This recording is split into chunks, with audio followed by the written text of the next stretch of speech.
Hello, everybody. Thank you for joining us for today's episode. Following up with what we talked about last time about coping skills, specifically unhealthy coping skills, we're going to talk today about more in depth on good coping skills taken too far to the point where they become bad coping skills.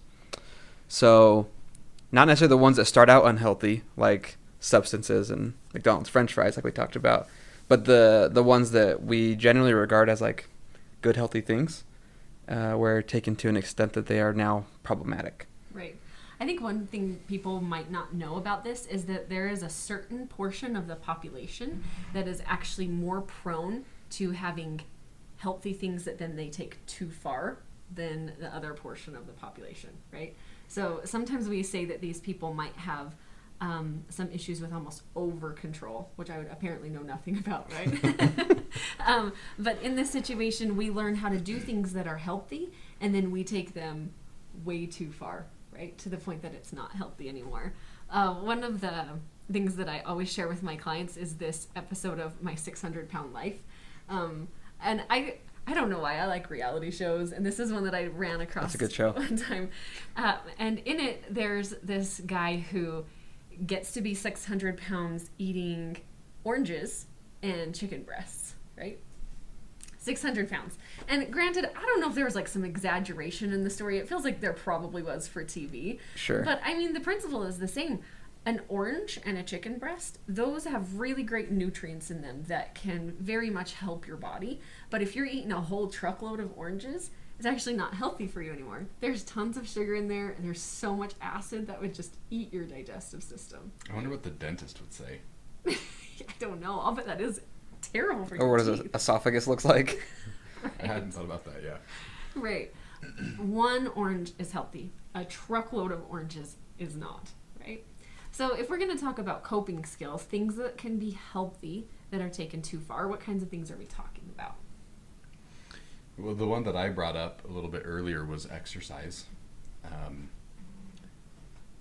And again, maybe going along with your over-control theory, there's a lot of us in this world who find ourselves being very systematic. I have a routine and I stick to that routine, and then all of a sudden it becomes difficult to enjoy vacations because I can't do my workout. Or, in my particular case, did you guys know that the first Saturday in December is the best Saturday of the year? It's the best day of the year. Why? Did you know that?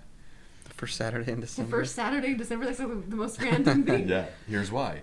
Because, let's see if I got this right. Bath and Body Works does a candle sale really early in the morning. And so what does my wife do the first Saturday in December? And what does that get in the way of? Well, my ability to go exercise, right? Because I have a routine. So exercise can be another one of those things that generally is a healthy thing.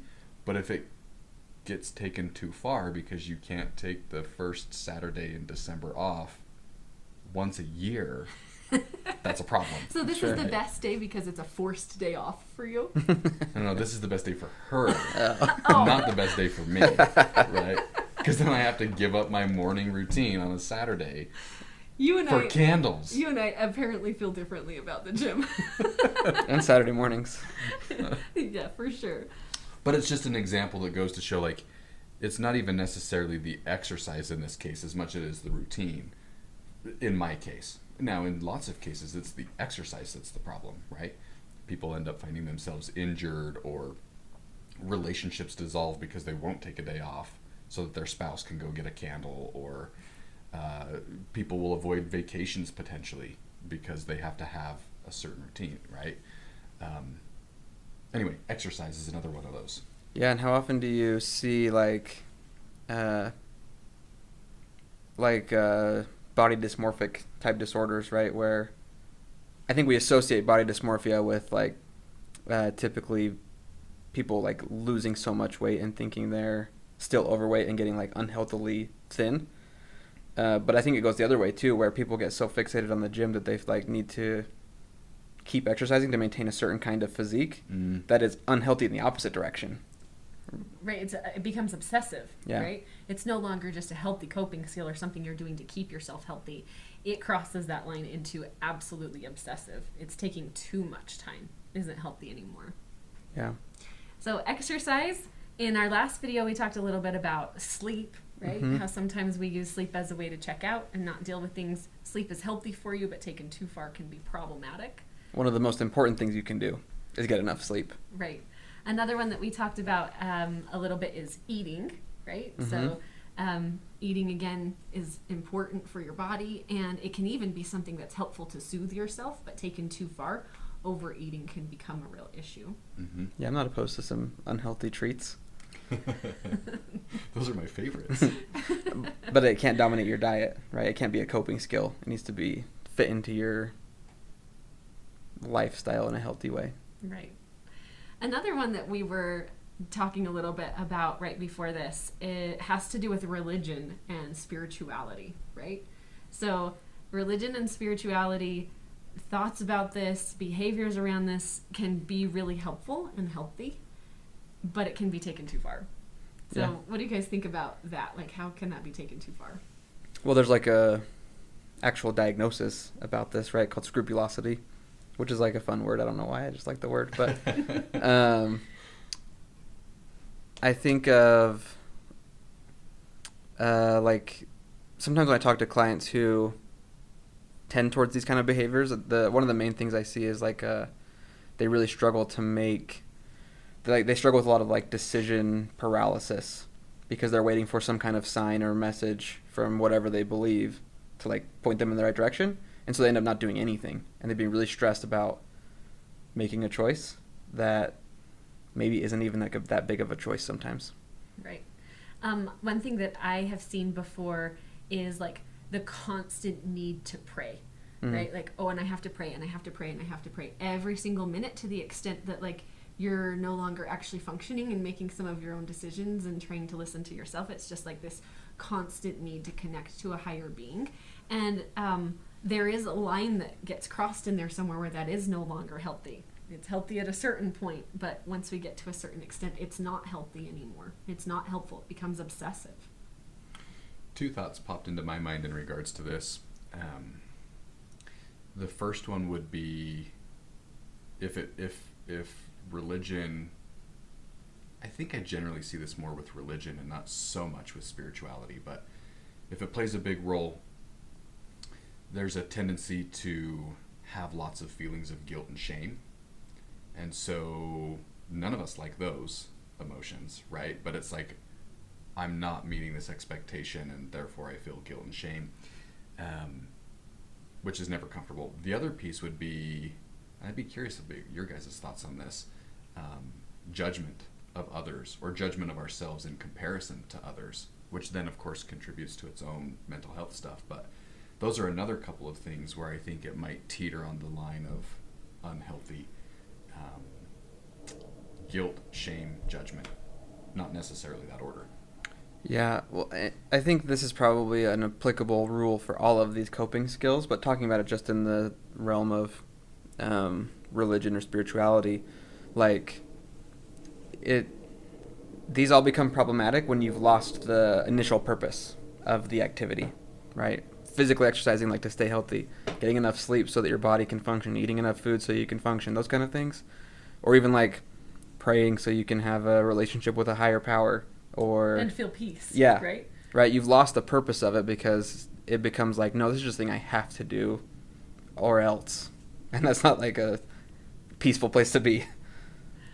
Yeah, so you kind of throw in the idea of punishment there too, which I guess leads to the guilt and shame. But yeah, it almost becomes like this rote, I have to do this kind of practice. Just as far as a disclaimer, this thought went through my mind too. At some point, when thinking about your comment of like having to pray all the time, that's some of these behaviors in excess can definitely be a portion of a mental health diagnosis of OCD. Yeah, for sure. So not that it's just unhealthy coping, but like that could actually be a clinical diagnosis in and of its own, right? Right. Yeah, and for all of these things, not even just the religious part of it, right? Mm-hmm. Like you can get an OCD diagnosis for yeah. exercising or for eating or for cleaning or any of those kind of things. I know, Cher, I was hoping we were going to bring up cleaning again, but No, I thought we should bring up this other one that I also don't love to talk about, but work, right? I thought you loved work. Yeah, this is the problem. At some point, does it go too far, right? Because work is absolutely a healthy way to cope, right? Step in, get things done, actually problem solve and accomplish things. And at what point does that maybe cross the line and it's no longer healthy? It's too much. Yeah, this is a big one I see a lot now. And I don't know if it's everywhere or if it's just like a cultural thing where we are, but like I feel like all over the internet everything's kind of focused on this like grind culture where people are working these long days, and that's the expectation, right? You've got to work, you've got to hustle, you've got to do all this stuff to like get ahead. And I know people in my personal life that are like this, and I always ask myself, like, when are you actually like doing something you enjoy? When are you living life? When are you experiencing anything? Like if you're just working all the time. Yeah, anyway. Yeah. I think it's like a cultural issue right now. Right. And I would say we have this as a cultural issue, and the exact opposite is also a cultural issue, right? I shouldn't have to work. I need to focus on my rest and self-care as opposed to working. Because is it important to rest and do self-care and not overextend yourself? Yes, but that can be taken to an extreme in the opposite direction. Yeah, it's kind of getting polarized. Right. And I would say, like, again, both of these things are too many oranges, right? Somewhere in the middle is where that's actually healthy. Have you ever heard of the horseshoe theory? No. That's what this reminds me of. So, like, imagine, like, there's a piece of metal, right? A straight piece of metal. And then you make it into a horseshoe. And that's really what these things look like. The point being, once you get far enough on both ends, you're actually really close to each other as far as, like, the mentality, right? Of either being, like, a super hustler, grind, work, whatever, and being, like, no, I've really got to focus on, I can't work right now. I've got to do all these things to take care of myself. Yeah, they get It's, like, kind of the same together. mentality at the ends of the spectrum. Right. Interesting. Either way, it's too many oranges, right? Yeah. Either end of the spectrum. Yeah. Would either of you guys throw out a couple of ideas to help find the balance in this line? Do you guys have thoughts about that? I'm really bad at this. Well, I think of like Josh's theory that we talked about a long time ago, and we talked about for quite a while, like this idea of being a well-rounded person. Any of these slices of the pie made too large will is not sustainable. It's not going to feel good. It's not going to be helpful, and it's not going to help you really achieve like the life you think you're going to achieve by grinding all the time or by mastering your self-care. Right. One of the things, because I definitely am really great at taking healthy things too far. And one of the things that I have really started to ask myself, because for whatever reason, this episode of the show just like stood out to me, right? One of the things that I ask myself is, Shara, at what point is it too many oranges? Like, great, okay, you had an orange, okay, you had another orange, okay, you had another orange. At what point is it too many? Because at some point, I'm the 600-pound guy in bed who's not able to get up and even live life, right? And so trying to back up and start to ask myself, like, at what point is this starting to cross a line? At what point is this no longer serving the purpose and it's just becoming too many oranges? Asking myself that question frequently does help me to set some limits. I think you have to be like a little bit introspective, which can be hard for all of us. But also like recognize in your personal life, like if you're having like conflict in your relationships over the amount of time you're spending at work or at the gym or anything like that, it might not just be the other person. It might be like, oh, maybe I am overdoing this to the point where my personal relationships are suffering or my other responsibilities are lacking or I'm falling behind on my bills or whatever it is. Like if other parts of your life are suffering, something's got to give somewhere, and it could be in what you consider like a good habit. So candle day's a good day is what you're Yeah, It's I think a good so. day for both of you, not just your wife. Yeah, I actually really like the way that you put that touch on it, Jaden. I think if you can see that whatever healthy thing you are doing is affecting your social life, if it's affecting your emotional stability, you're more irritated, you're more short with people. If it's getting in the way of,